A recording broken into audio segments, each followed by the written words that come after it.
Hi, my name's Beatrice. 2 months ago, I came home early from work and saw my grandmother on her knees, scrubbing the kitchen floor. Her palms were bleeding, bright red smears across the tile.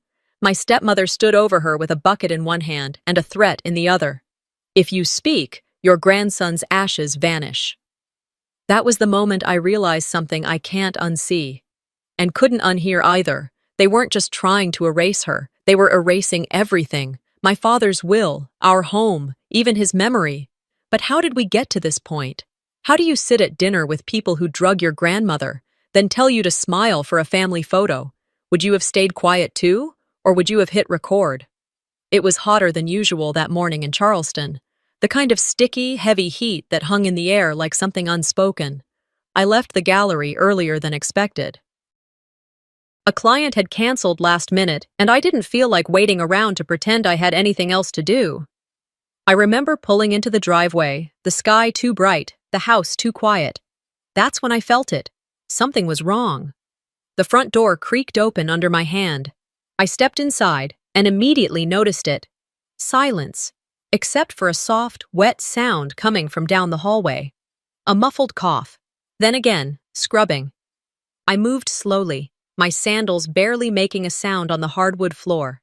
The air smelled faintly of bleach and something else. Something metallic. The hallway seemed longer than usual. I stopped just before the kitchen door, heart pounding for reasons I didn't fully understand. I heard it again. Scrubbing. Deliberate. Forced. And then, her voice. Clean harder. You missed a spot. Do it right or don't do it at all. Isolde. That's when I pushed the door. And froze. There she was. Grandma Eleanor. Kneeling in a puddle on the kitchen tile, her hands raw, her palms streaked with blood. A rag clung to her fingers, soaked through with dirty water. Her cotton dress, the one with the tiny blue flowers she wore on Sundays, was soaked at the knees. I stood there like a statue. My legs wouldn't move. My mouth opened, but no sound came.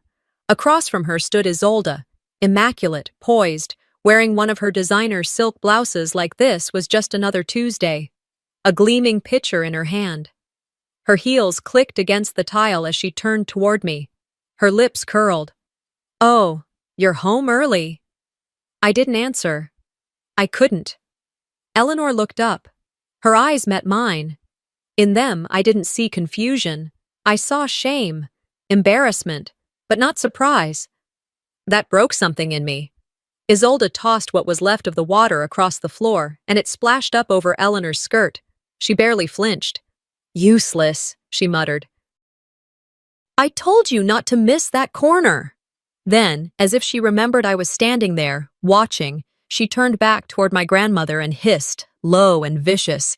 You say one word to her, and your grandson's ashes are out with the garbage by morning. My jaw locked. My fists clenched. Still, I didn't move.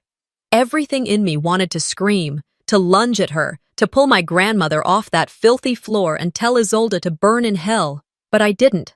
I couldn't. I just stood there. Because in that moment, I understood. This wasn't new. This wasn't a one-time punishment. This wasn't a slip. This was routine. She knew how to kneel. She didn't wince at the bleach. She knew not to cry.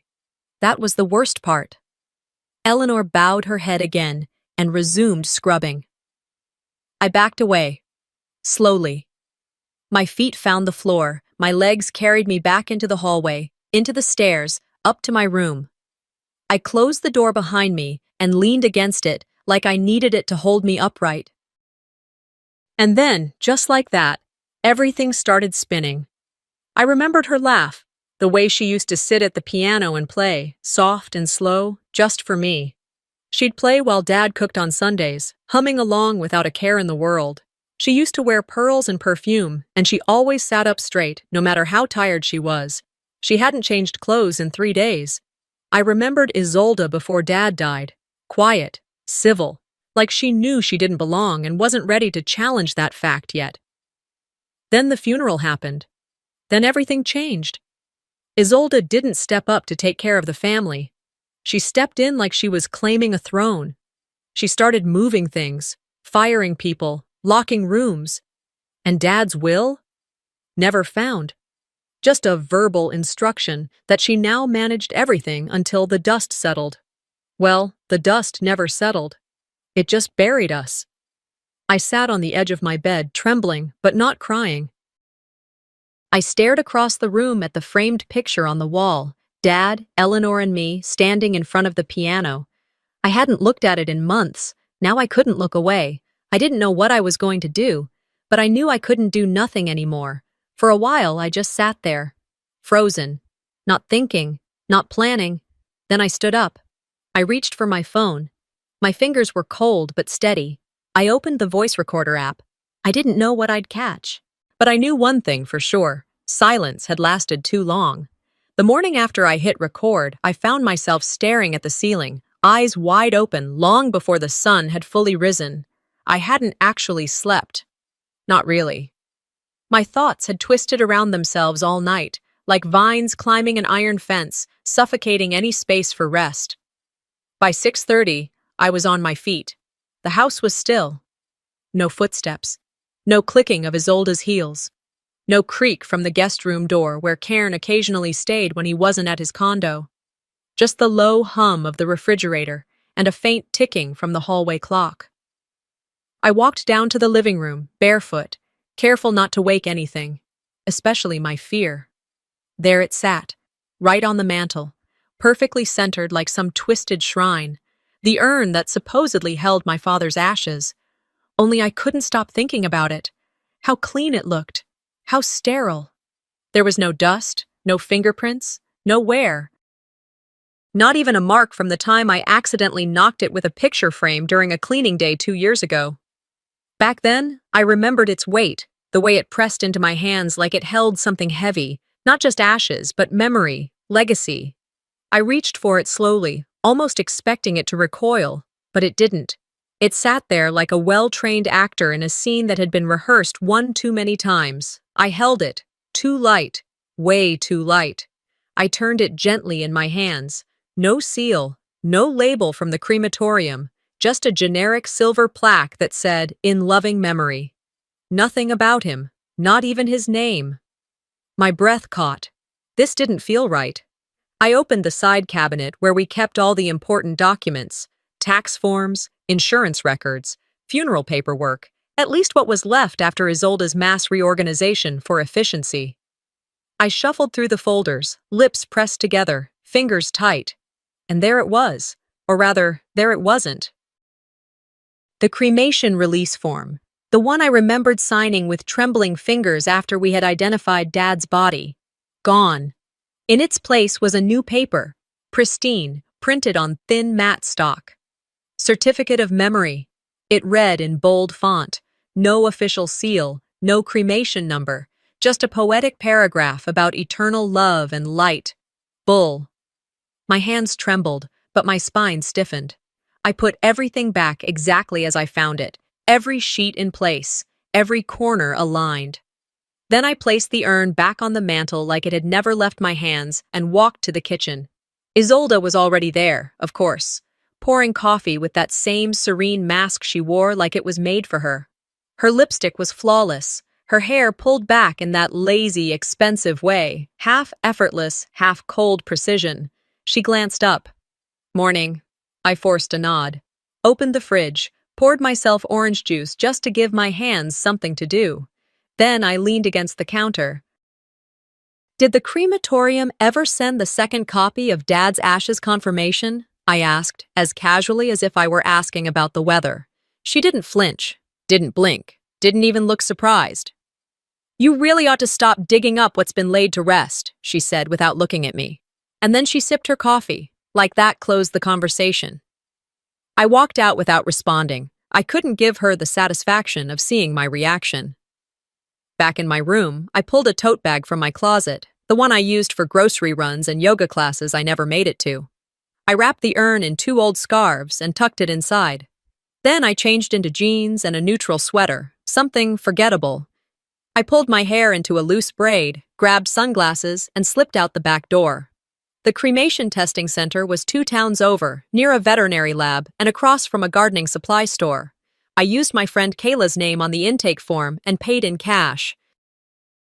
The technician, a woman in her early 50s, didn't ask questions. She took the urn, labeled it, and assured me they'd call within 48 hours. That night, I returned home late. I made sure no one saw me slip the bag, now empty, back into the house. The urn went back to its throne on the mantel. The illusion remained intact. I took a long shower, the kind where the water runs hot enough to fog up the mirror and dull your senses, but not enough to wash away what I knew. Around 10:30, I crawled into bed. I pulled the sheets up, turned off the lamp, and stared at the ceiling. It wasn't fear keeping me awake anymore. It was the sick, sharp realization that I might be living in a house built entirely on lies. At some point, I drifted off. Or maybe I just blinked longer than usual. Either way, I heard it. A soft shuffling noise outside my door. Not footsteps. More like a slow drag. Like paper against carpet. I sat up, heart quickening. Then, a pause. A light tap, once, and silence. I waited, counted to 10. Slipped out of bed and crossed the room. A folded sheet of white paper lay just inside the threshold, barely touching the edge of the rug. I picked it up. No name, no handwriting, just typed words in bold block font. Touch that urn again and you'll be the next to vanish. I stood there for several minutes, paper in hand, pulse steady, not scared, but certain. They knew I was looking. They wanted me to stop. But they didn't know me. Not really. By the time the call came, the rain had already started.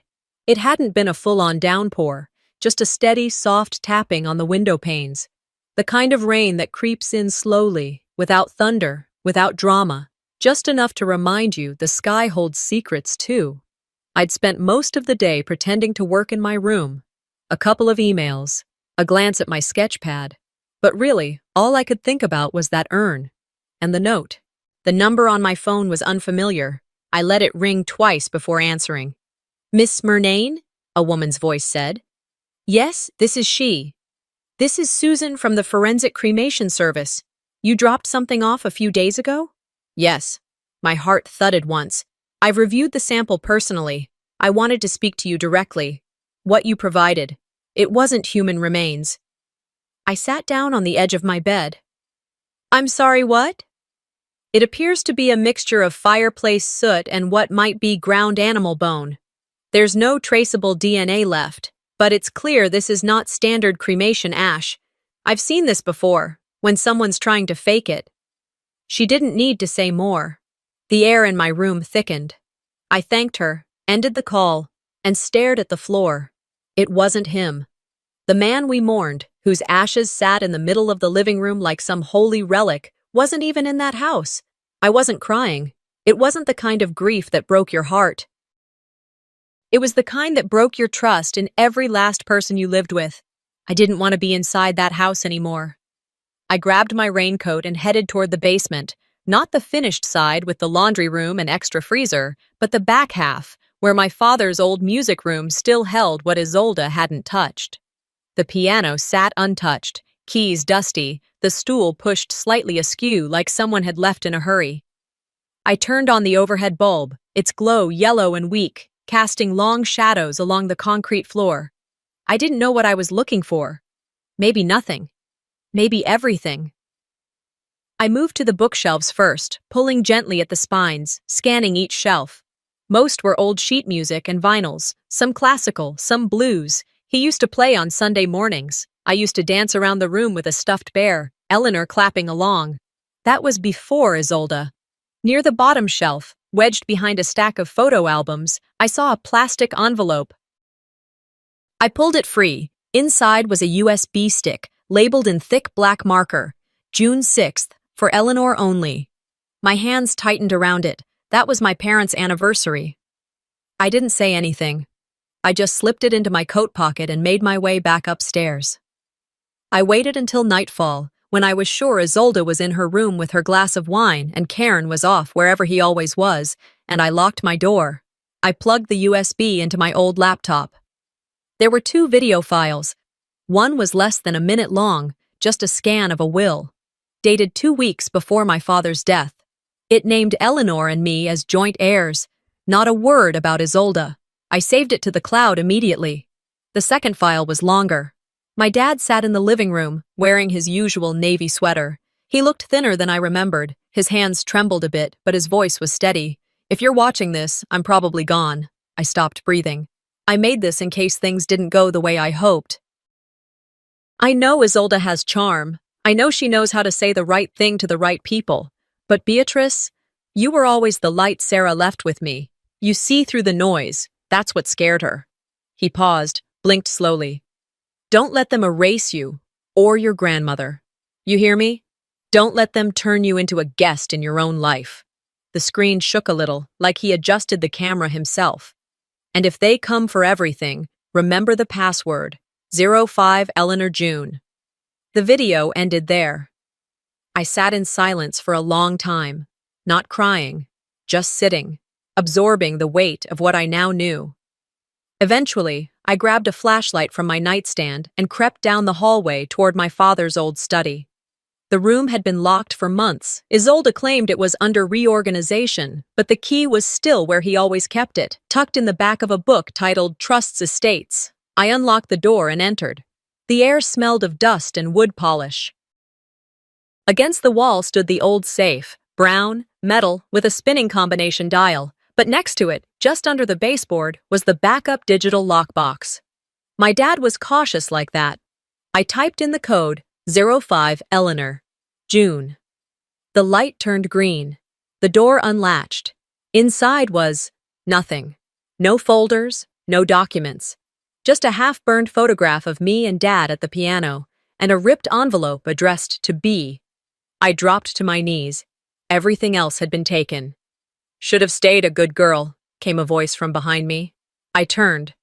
Isolde stood in the doorway, barefoot, wineglass in hand, robe tied loosely around her waist. "You always did like to snoop. Thought I wouldn't notice?" I didn't answer. She walked over, picked up the photo with 2 fingers, held it to the light. "Do you know how easy it is to make people forget? All it takes is silence, a few signatures, a couple of favors." "You switched his ashes," I said quietly. She looked at me like I'd told her the weather. "What a dramatic thing to say." I stood up, closed the safe. "You don't get to rewrite him." She smirked, leaned closer. "Sweetheart, I already did." She walked out, still holding the photograph. I didn't follow her. I stared at the piano in the corner of the study. It hadn't been played in years. I ran my hand across the top, fingers brushing dust and faded wood. One of the keys stuck out slightly. I pressed it. No sound. I lifted the fallboard and peered inside. There, nestled inside the piano frame, taped beneath the fallboard, was a small metal flash drive. I didn't smile. I didn't cry. I just whispered to myself. Dad always said the music held everything. Sometimes, music hides more than memory. Sometimes it hides the truth. I stared at the little flash drive for a long time before plugging it into my laptop. The casing was scratched, almost rusty at the edges, clearly hidden for years. I sat at my desk, lights off, only the soft hum of my computer and the echo of rain tapping the glass outside to accompany me. The first file was a video. It opened with the familiar shape of my younger self, barely a teenager, hunched over the old upright piano in the den. My fingers hesitated on the keys, unsure, as Dad sat beside me, nodding gently, Grandma Eleanor standing behind us with her hand resting softly on my shoulder. I could hear Dad's voice in the background, coaching me, not just in music, but in patience. "You don't have to be perfect, Bea, just honest." The camera panned slightly, catching Eleanor's smile, quiet, proud, the kind only grandmothers carry when they believe in you before you believe in yourself. The second file was a scan of something far less nostalgic, a legal document, a draft will. It was dated just 2 weeks before Dad's death. My name and Eleanor's were typed clearly at the top, joint beneficiaries. Nothing about Isolde, no mention of Cairn. I checked the metadata. The file hadn't been edited. It was real. The air in my lungs left me in a long, uneven exhale. I saved it to 3 places: cloud, external drive, and a secure folder in my email. I wasn't going to let this one disappear. By the time I rejoined the household for dinner that night, my thoughts were louder than the clinking of silverware. The dining table had its usual players: Eleanor, silent and small in her chair, barely lifting her fork; Isolde, poised at the head like she'd always belonged there; and Cairn, across from me, acting like he hadn't just abandoned the very bloodline that raised him. Halfway through a spoonful of mashed potatoes, he looked up and said casually, "Mom, should I bring the car around for tomorrow's appointment?" My fork stopped midair. I turned my head. "What did you just call her?" He blinked once. "I said Mom." Eleanor's hand trembled, her spoon slipping back into the bowl with a small splash. Isolde didn't even hide the smirk. "It's about time he stopped pretending, don't you think?" The room fell into an eerie silence, like a bell had just rung after a funeral. "I didn't know we were pretending," I said flatly. Cairn shifted uncomfortably. "Look, Bea, it's just, she's been more of a mother to me than anyone else." I laughed once. A short, bitter sound. "You were 26 when she married Dad." Isolde sipped her wine. "Blood doesn't always mean family, sweetheart." "No, but betrayal usually does." Her eyes met mine. For the first time, she didn't blink. After dinner, Eleanor and I sat in the back garden. The storm had passed, leaving behind puddles and broken leaves. She pulled a small envelope from her sweater pocket and handed it to me. "I wrote this for you. I started it when your father passed," she said, voice barely audible. I wasn't sure when you'd need it." I held it gently, already feeling the weight of her words before reading a single line.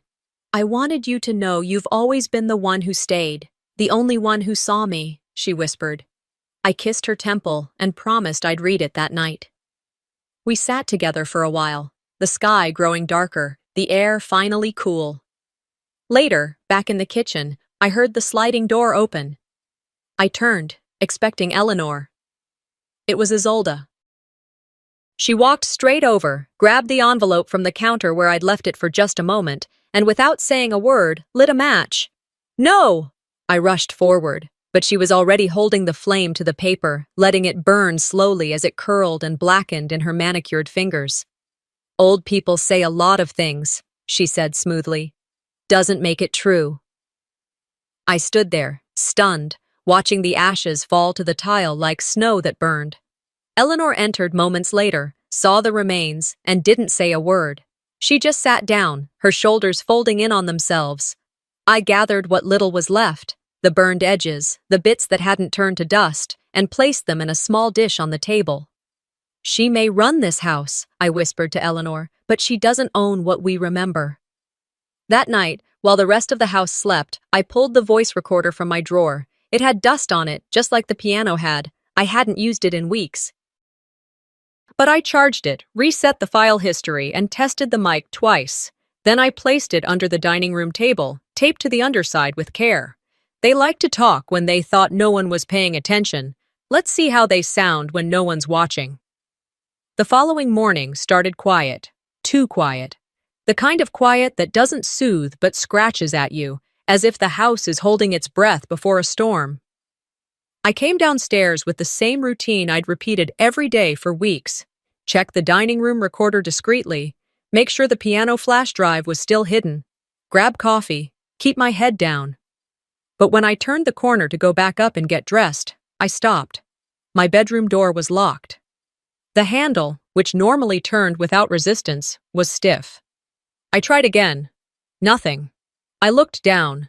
A cardboard box sat on the floor, flaps folded back. Inside were my folded sweaters, a hairbrush, the notebook I kept on my nightstand, and a half-empty bottle of the lavender lotion Eleanor had gifted me last Christmas. I heard the back door open behind me, Cairn. He didn't say anything at first, just leaned in the doorway with his arms crossed like he was waiting for me to throw a tantrum. "New arrangement," he said, voice flat.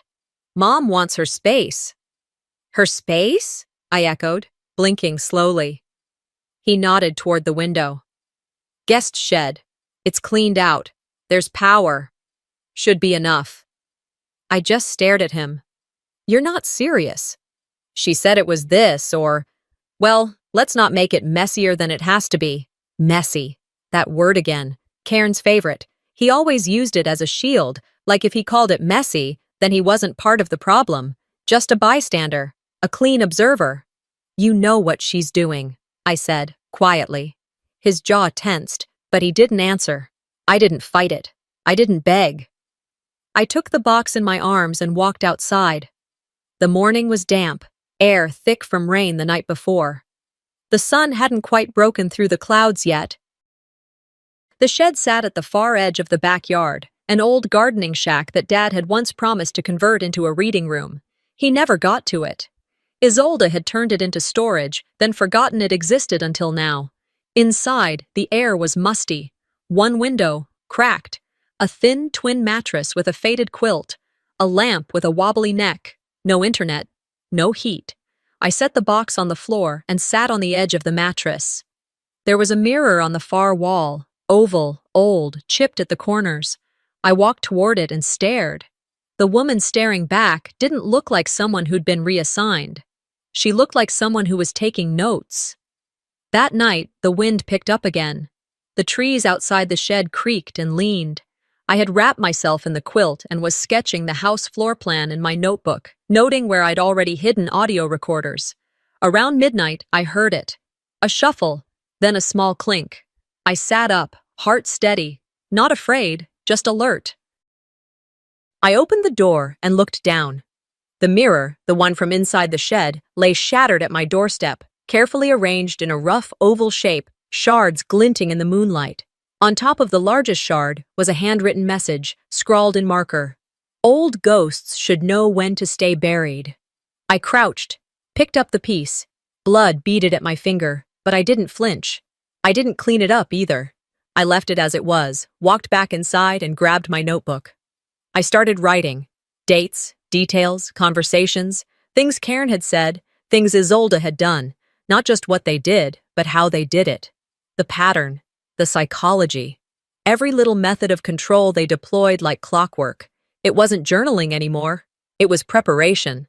I drew a new map, highlighting blind spots in the hallway, places where sound traveled better. I marked where I'd place the next recording device. That same night, once the lights in the main house were off, I made a call. The number was still saved under M for Lawson, Dad's estate. It rang twice before a tired, older voice picked up. Lawson here. Hi, it's Beatrice, Murnane. A pause.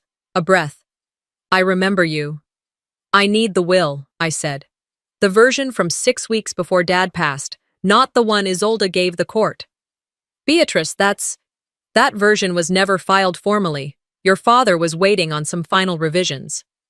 I don't need it for court right now. I just need to see it. He sighed. You do know this could stir things up. They're already stirred. Another pause. Then, meet me tomorrow, after 4. I'll text the address. Thank you, I whispered. No promises, he replied. Just a meeting. We hung up. I stared at the wall of the shed for a long time. The broken mirror outside reflected nothing anymore, just fragments. But sometimes fragments were all you needed to piece the full picture. The next afternoon, I went into the study. Cairn was gone. Isolde was running errands. I took a small book of poetry off the shelf, a red spine titled American Elegy, and slid the voice recorder inside its hollowed-out center. I placed it back carefully, angled toward the desk. No shaking hands, no guilt. If they wanted to lie, let's see how they sound on playback. Fear used to live in this house. I'm giving it a deadline. I didn't respond to Isolde's hissed threat that night at the study door. I didn't flinch. I didn't even turn around. I just kept walking, my heels echoing softly against the hardwood floor like punctuation to a sentence she didn't get to finish. That silence, that choice not to play her game, burned her more than any comeback ever could. 2 days later, I got wind of the gala. Not from anyone in this house, of course. Not a word from Cairn, not even a fake smile from Isolde. I found out through Nadine, an old family friend who ran the community arts newsletter. She emailed me a link. Thought you'd be interested in this. The title made my stomach twist. A Legacy of Resilience, honoring the life and vision of Daniel Murnane. I clicked. A tribute to my father, hosted by Isolde, coordinated by Cairn's media firm, and scheduled to be held at the West End Conservatory, the same place Dad used to play charity piano concerts. I wasn't on the list. Neither was Eleanor. But there she was, Isolde, on the website banner, smiling beside my father in a heavily edited photo, one I knew had once included me and Eleanor. We'd been cropped out. Just like that. I scrolled down to the promotional video. The music swelled, photos faded in and out, Dad at his desk, Dad on stage, Dad cutting the ribbon at the gallery opening. Not a single shot of Eleanor, not one of us at family dinners, nothing of our Sundays in the piano room. She had rewritten him.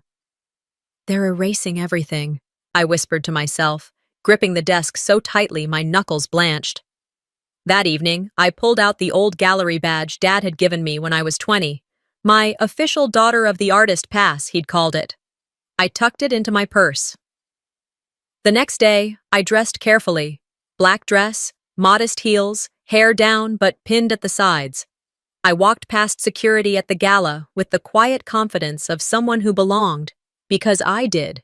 Inside, everything looked staged. Photos of Dad lined the entryway, printed in glossy black and white. Isolde's voice filtered through the speakers in the lobby, narrating like she had lived every moment with him. I kept my head down, moving through the crowd like smoke. Familiar faces passed by, people who'd once come to our home for Christmas parties, who'd toasted to Eleanor's pies, who'd told me how proud Dad was of me. Now they avoided eye contact, either too complicit or too afraid to acknowledge what they knew. In the green room behind the stage, I found Eleanor. She sat alone in a folding chair, a cardigan wrapped tightly around her shoulders. Her dress was a shade too plain, her shoes not polished. "You weren't invited," I said softly. She looked up. "Cairn said it might confuse people. Too many emotions. Bad optics." I swallowed the bile in my throat. She reached for my hand. "I'm tired of being erased." I nodded. "So am I." Moments later, we heard the applause. The lights dimmed. Isolde's voice took the stage.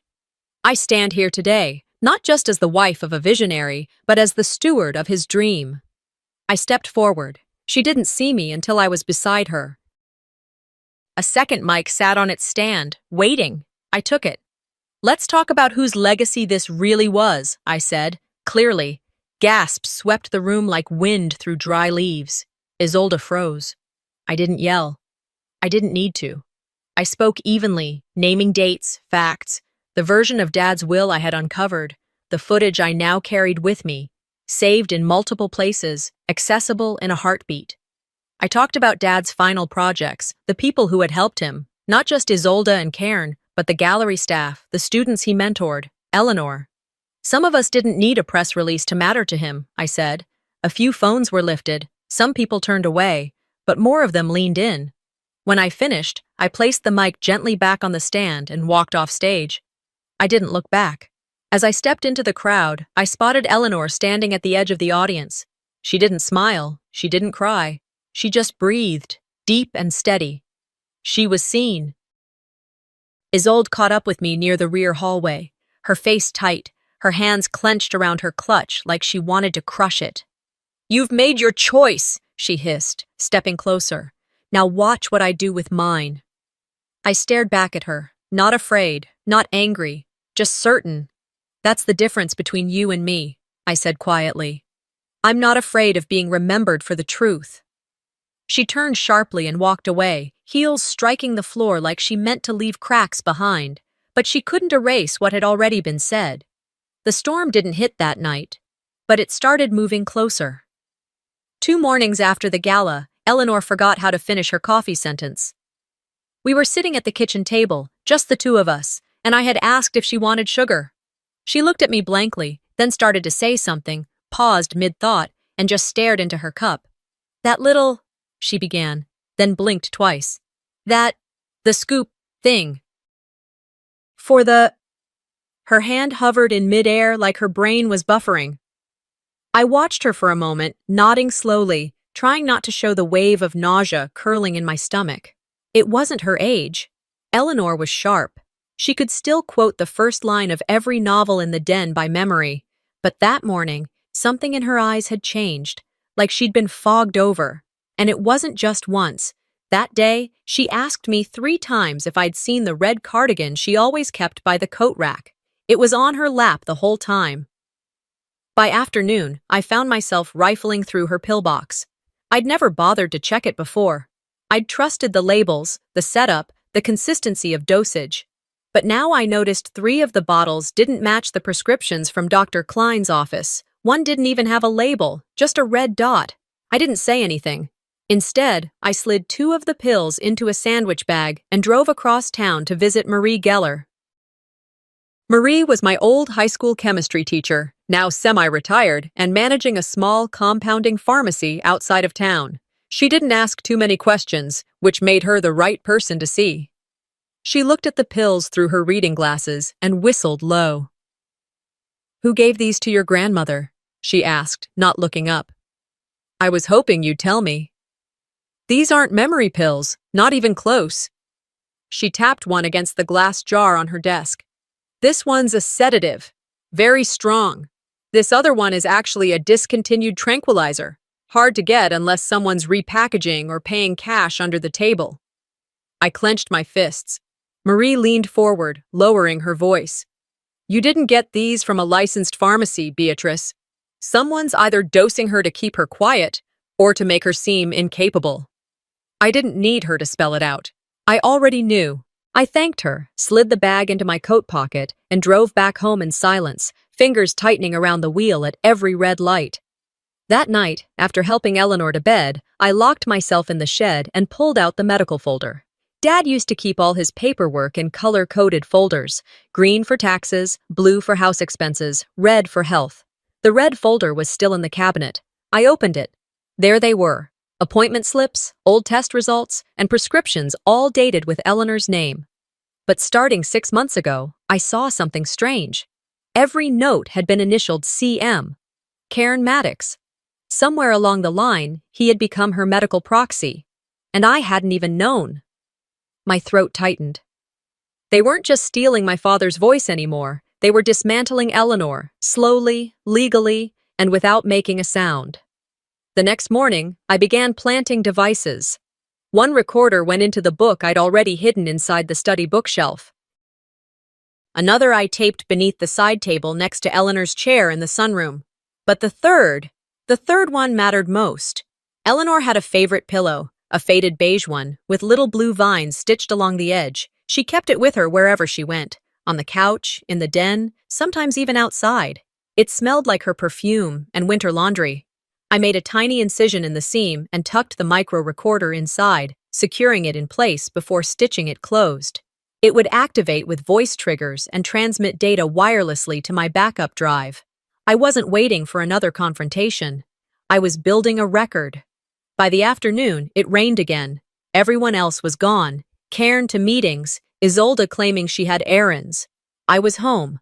I watched the monitors from the shed. That's when I caught it. The living room camera blinked on. Audio only, but clear. Isolde's voice came through, hushed but sharp. "Take your pills," she said. "The ones I give you. Not the ones Beatrice thinks are helping." There was a pause, then another sentence, colder than anything I'd heard from her mouth before. "If you say anything, I'll take away the picture of your son, too." I sat back, heart racing. She knew exactly what she was doing. It wasn't impulse. It wasn't frustration. It was methodical. It was power, calculated, cruel, untraceable, unless someone had the nerve to catch it. I closed the laptop slowly. Then, I did what I knew I had to do. I uploaded the audio to a private cloud folder and labeled it Insurance. Then I opened my email, attached the file, and scheduled a send for 48 hours later. Subject line: "If I disappear." I didn't cry. I didn't shake. I didn't even sigh. Because I was done reacting. They wanted to break Eleanor's memory. I'd give them something unforgettable. There's a moment, just before you walk into a courtroom, when everything you are balances on the edge of silence. That's where I stood. Right outside the heavy wooden doors of the Charleston County Courthouse. My palm pressed flat against a folder brimming with truth. Truth that had, until recently, lived in shadows, in the pauses between family conversations, in the gaps between official documents. Now, it waited in printed pages and flash drives, tangible, unignorable. Inside that folder were audio files, a printed transcript of the video my father had left behind, medical records marked with too many red flags, statements from witnesses no one had asked before. And at the very back, protected by 2 plastic sleeves and a paperclip, the real will, the one Isolde had tried to erase like an error in a draft. I could feel the weight of it in my fingertips, not just the weight of paper, the weight of every year I had doubted myself, every time I'd been told I was overreacting, every time someone spoke over me because I didn't speak loud enough. Inside the courtroom, chairs shuffled, voices murmured. A cough. The low hum of fluorescent lights. I took a breath, slow, steady, and I opened the door. This wasn't just a probate hearing. That was the legal label typed neatly onto the docket. This was a reckoning, not just about property or inheritance or lines in a ledger. This was about control, about erasure, about who gets to tell the story when the person at the center of it is no longer alive to correct the lies. I stepped into the room like I meant it. Cairn was already seated. 3rd row from the front, arm draped lazily across the back of the bench like he was attending a board meeting. He wore that same expression he always did, half bored, half bulletproof, as if court was just another meeting on his calendar. Isolde sat beside him in navy silk, her pearls catching the overhead lights. She didn't look at me as I passed. She didn't need to. Her spine stiffened, her jaw tightened. She knew I was there. I sat at the petitioner's table, alone. For a moment. Then the side door opened, and a thin man in a gray suit walked in, his gait slow but deliberate. Mr. Hallberg, the longtime assistant to my father's attorney, who had recently passed away. He said nothing, didn't smile, just placed a heavy brown envelope on the table in front of me and nodded once. That was enough. The judge entered. A woman in her late 60s with silver-streaked hair pulled back into a low bun and eyes that had seen too much to be easily impressed. Her voice, when she called the room to order, was calm but cut through the air like a scalpel. We began. I stood and introduced the challenge to the 2021 will submitted by Cairn and Isolde as fraudulent. I requested that the court review and recognize the legitimacy of the 2020 version, supported by the evidence enclosed. Hallberg handed the envelope to the bailiff. The judge accepted it without expression. I'd like to begin with Exhibit A, I said clearly. A series of audio recordings taken within the Murnane home over the past 2 months. The room shifted. A small tech console in the corner blinked to life. A speaker crackled, and then Isolde's voice, not defensive, not nervous, sharp, cold, commanding. Take your pills, the ones I give you, not the ones Beatrice thinks are helping. A beat of silence. Then, if you say anything, I'll take away the picture of your son too. The room gasped. Several heads turned toward her. Someone whispered something under their breath. The judge raised one hand for quiet, but didn't look away from the screen. Exhibit B. A video loaded. My father appeared, seated in the sunroom in his favorite sweater, bathed in warm morning light. His expression was calm, tired, but clear. If you're watching this, I'm probably gone, he began. Beatrice, don't let them tell our story for us. I felt a shift in the courtroom. A breath held collectively. My wife, Eleanor, and my daughter. These are the people who know who I was, who I am. If any other version of that is being sold to you, then you're buying a lie. The clerk paused typing. In the 2nd row, a woman dabbed her eyes with a tissue. I stayed still, my hands clasped in my lap. No tears, no tremble. Then came the documents. The 2020 will, dated, signed, notarized, and now, backed by video proof. His voice, his face, his intent.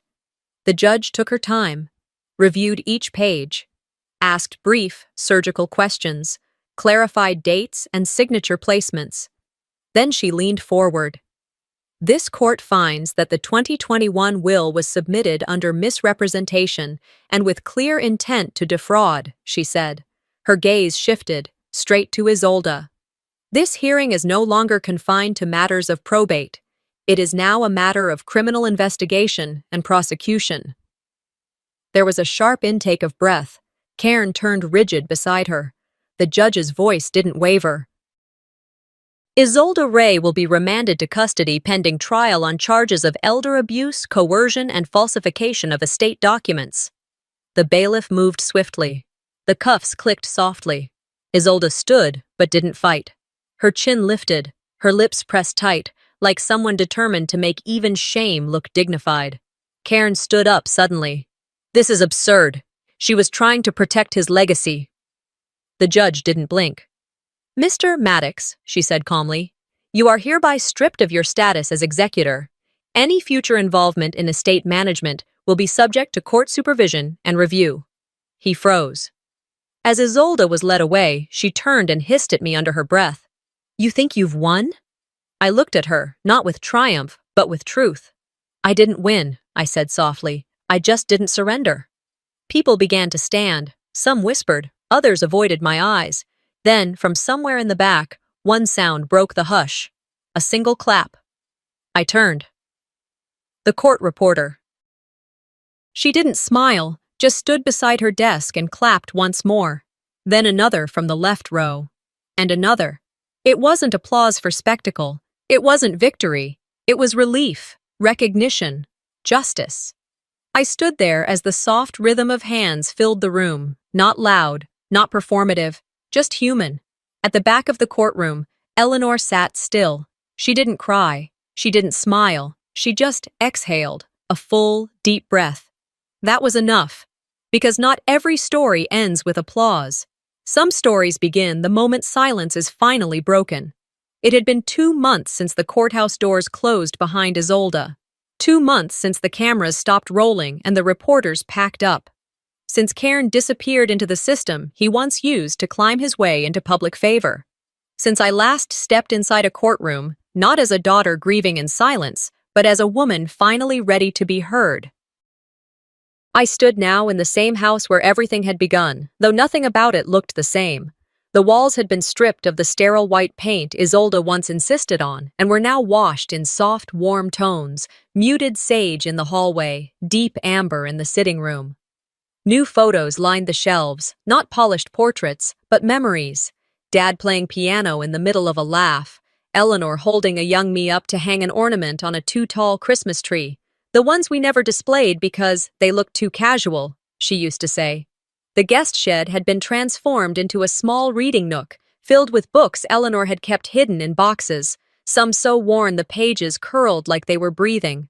On the wall near the piano room, a wooden plaque now hung, carved simply but deeply, the Eleanor Memory Music Center. I ran my fingers over the grooves in the wood, then opened the lid of the old upright piano. Inside, right where I had left it years ago, lay the sheet music to The Ash Grove, a folk tune Dad loved to hum on rainy afternoons. The corners were soft from use, penciled markings dancing between the notes. Still remember it? I asked, turning to Eleanor, who sat quietly on the bench beside me.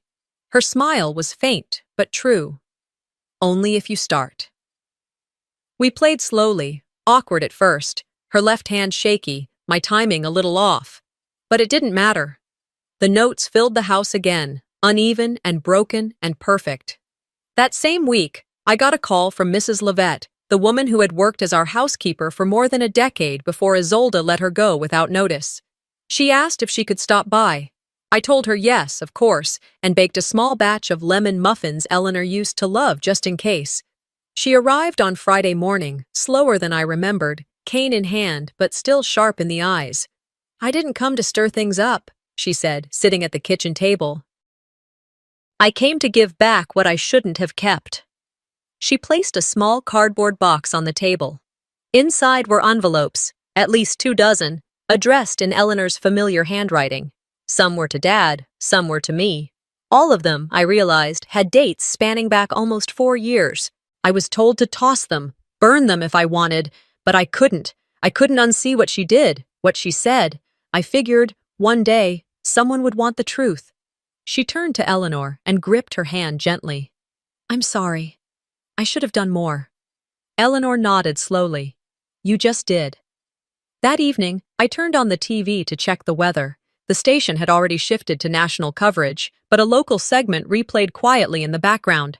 Isolde Ray, sentenced to 12 years without the possibility of parole. Her expression was blank as the camera followed her into the prison van. The reporter mentioned Cairn had accepted a plea deal, public record work in a different county, with no eligibility for a return to estate management for at least 10 years.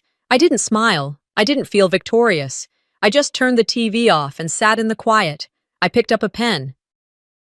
For the first time in years, I wrote a letter to myself, not as a way to process pain, but as a promise to honor what had been lived through. I folded the paper and tucked it into a small box labeled Open in 5 years. Inside it, I placed 3 things. A copy of the old will, now legally recognized. A still from the footage of Dad saying my name. And the letter, ending with, you didn't need to win everything, you just needed to be brave when it counted. The next morning, the sun rose clearer than it had in weeks. Maybe it was timing, or maybe it was just the first morning I noticed it without the heaviness of waiting for someone else to decide who I was allowed to be. We hosted the community opening that afternoon. Neighbors trickled in slowly, faces hesitant at first, unsure if this was really the same place, the same family. Children ran through the garden Eleanor had replanted with help from a local school. Music played from the piano inside, no longer covered by a dust cloth. I didn't give a speech. There wasn't one prepared, but when the reporter from the local station asked if I had any words to share, I stepped in front of the window and simply said, this house was once a silence chamber. Today it sings. That was enough, because not all wounds vanish. Some just stop bleeding long enough to let you breathe again. Sometimes the worst betrayals don't come from strangers. They come from the people who sit across from us at dinner, who call us family while quietly pulling the rug out from under us. Beatrice's story reminds us that silence can protect injustice, but one voice, at the right time, can change everything. Have you ever felt erased in your own family? What would you have done if you were in her shoes? If this story moved you, subscribe to our channel for more powerful, true stories about resilience, justice, and redemption. Your support helps us keep sharing voices that deserve to be heard.